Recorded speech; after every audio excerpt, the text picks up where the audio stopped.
যদি এই পশ্চিমবঙ্গের সাম্প্রতিক রাজনীতি করে বলেন, এটা খুবই লজ্জাজনক। আমাদের দেশে যেরকম একসময় এরশাদ, এই যে রাজনৈতিক নেতাদের, কিন্তু আপনি জানেন 1982 সালে এরশাদ যখন মার্শাল্য দিছিল, তখন এই তথাকথিত বিএনপি নেতারা বা আওয়ামী লীগ নেতারা এরশাদের সাথে যোগ দিছিল এবং তাদেরকে কিনে নিত মন্ত্রী দিয়া, ওই দিয়া, সে দিয়া।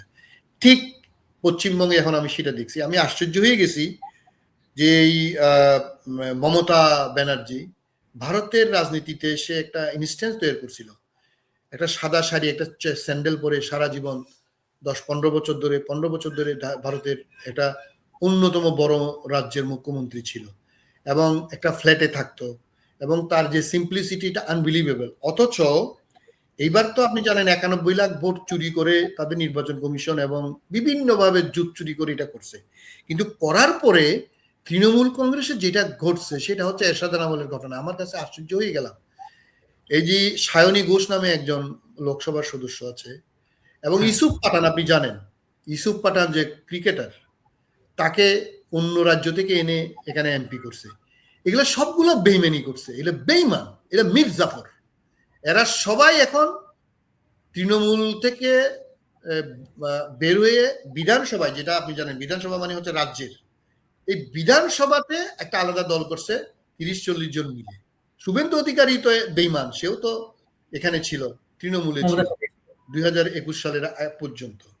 এবং এই সায়নী ঘোষ, যাকে আমি খুবই পছন্দ করতাম, যার বক্তব্য শুনে আমি অনেক কিছু জানতাম, ইউসুফ পাঠান যারে আপনার অন্য জায়গা থেকে এনে, অন্য রাজ্য থেকে এনে, তার বাড়ি বিহার বা কোথায় আমি জানি না, মানে পশ্চিমবঙ্গের না, একটা দল গঠন করছে সায়নী ঘোষ, ইউসুফ পাঠান নেতাদেরকে এই যে দলটা গঠন করছে এবং দালাল এরা এরা এরা এখন দালালে পরিণত হয়েছে। কি দল? এরা দালাল।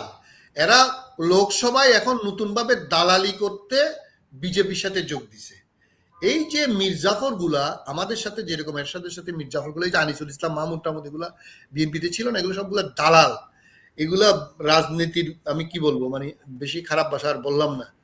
এই যে এই রাজনৈতিকভাবে দেউলিয়া হয়ে গেল ভারত, এই যে পশ্চিমবঙ্গে এই যে আমরা ইয়ের সাথে, মমতার সাথে আমাদের পানি নিয়ে তাকে আমরা অনেক সমালোচনা তার আমরা করি এবং করব, কিন্তু তার যে যোগ্যতা, তার যে সিম্পলিসিটি, তার যে মানে তার করাপশনের ব্যাপারে তার কোনো অভিযোগ তার বিরুদ্ধে নাই। যেই ক্ষমতার থেকে গেল মহিলা, অথচ ভোটের ব্যবধান কত জানেন? 90 লাখ তো ওরা চুরি করছে। 2,70,00,000 পাইছে টোটাল ভোট আপনার বিজেপি। 90 লাখ চুরি করার পরও 2,30,00,000 ভোট পাইছে আপনার তৃণমূল কংগ্রেস। এখন ক্ষমতা লোভ এবং কমিউনাল ডিসহারমোনি করে ভয় দেখিয়ে দেখেন কিভাবে এরা পশ্চিমবঙ্গের পুরা রাজনীতি তছনছ করে দিছে।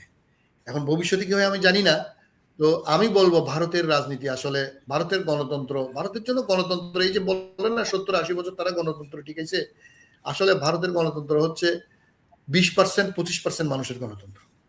ওখানে বাকি 70-75% মানুষের কোনো গণতন্ত্র নাই। তারা শাসিত হয়, শোষিত হয়, শাসন তারা করতে পারে না।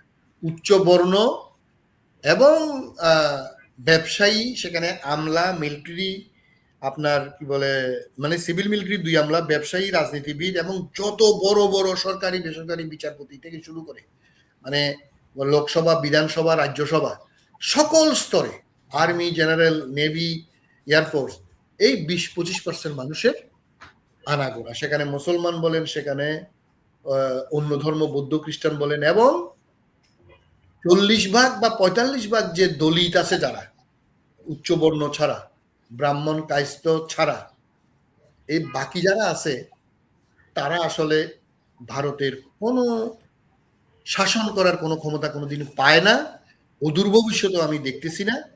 এবং এই জন্যই ভারত ডিসইন্টিগ্রেট হওয়ার সম্ভাবনা, not only for disregarding Muslims or Christians, but also for within themselves, within their Hinduism, যে কাস্ট সিস্টেম, এটা যেহেতু ভারত 80 বছরের চেঞ্জ করতে পারে নাই, আমার মনে হয় না ভারত আর এটা পারবে।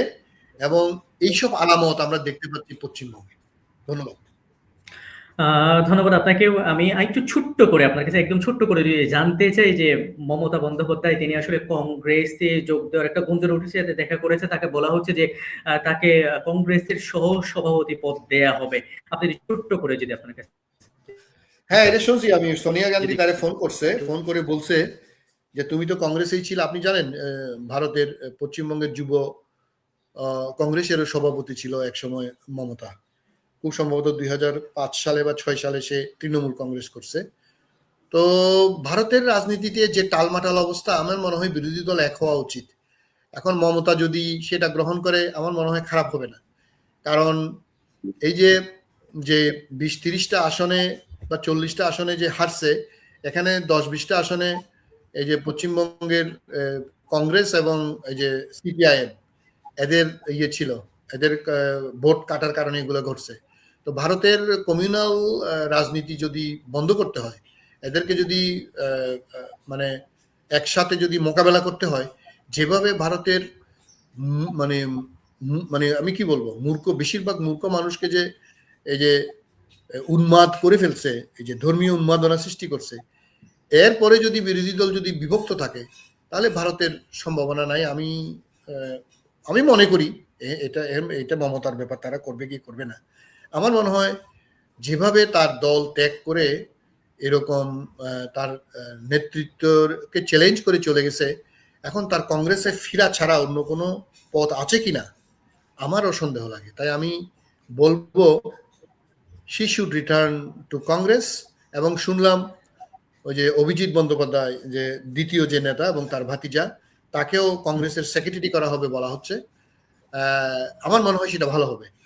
কারণ পশ্চিমবঙ্গ যে ভুল করছে, এটার খেসারত তারা দিচ্ছে। আমি মনে করি যে 1947 সালে, আমি সব সময় বলি, আমাদের সরওয়ার্দী ভাসানী এবং একে ফজলুল হক যে এক বেঙ্গল করতে চাইছিল, আমরা পাকিস্তানেও যাব না, ভারতেও যাব না, আমরা বেঙ্গল রাখবো, সেই বেঙ্গল যে থাকে নাই, সেটার আজকে তারা খেসারত দিচ্ছে। আমি মনে করি বেঙ্গল হলে আজকে পৃথিবীর অন্যতম শ্রেষ্ঠ উন্নত একটা দেশ হইতো। আমরা হিন্দু মুসলমান অনেক ভালো থাকতাম আমি মনে করি। কিন্তু শ্যামাপ্রসাদ মুখার্জির কারণে বা জওহরলাল নেহরুদের কারণে, বল্লভভাই প্যাটেলদের কারণে এটা হয় নাই।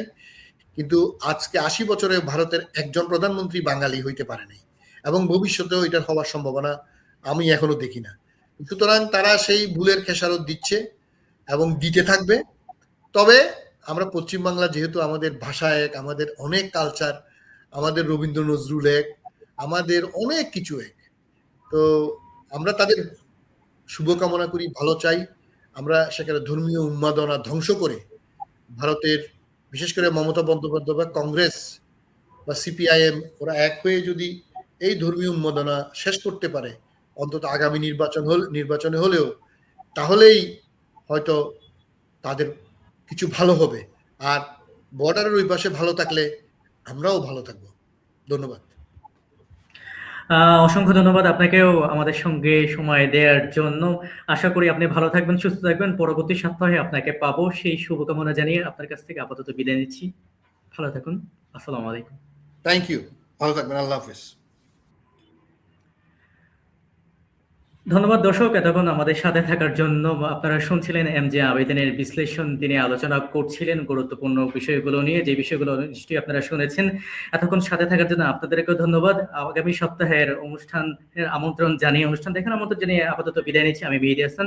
সেই পর্যন্ত ভালো থাকুন, সুস্থ থাকুন। আল্লাহ হাফেজ। আসসালামু আলাইকুম।